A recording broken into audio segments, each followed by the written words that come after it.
I used to be terrified of dying until I had a near-death experience that completely cured me of it. When I was about 8 or 9, I started having panic attacks over fear of death. I remember vividly we were in a restaurant in Vermont on vacation, and I just became overwhelmed with doom and dread. I felt like I had to go under the table because I was panicking over the fact that we were all going to die one day. I do not know why this happened, and it started happening to me all the time. I was feeling like I couldn't breathe, which I now know are panic attacks. This went on for years. I on and off would struggle with panic over fear of death, fear of those around me dying, a dread that I can't put to words, but if you've experienced a panic attack, you would understand. I was 18 years old. I was driving down a quiet road. I was driving straight through an intersection and a drunk driver left turned into me. I knew when I saw the headlights that we were getting in a car accident. There was nothing I could do to avoid him. I was going through the middle of an intersection and he was turning into me. I put my foot on the brake, but I threw my hands up and I said, okay. I thought I was dying. I immediately felt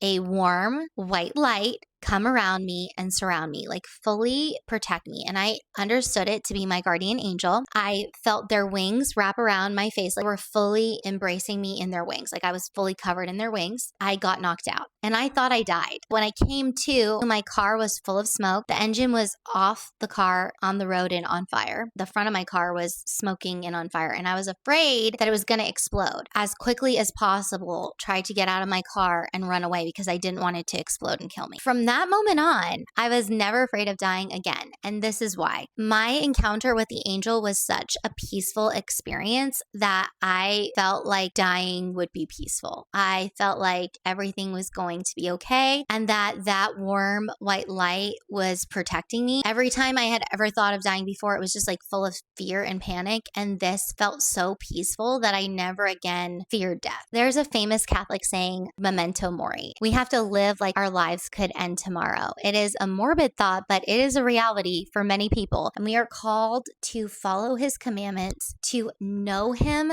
to love him, to read his word. If we live our lives that way, then we should not fear death. My account is all about living a Christ-centered life. Follow Little Girl Arise if that's something you're looking for.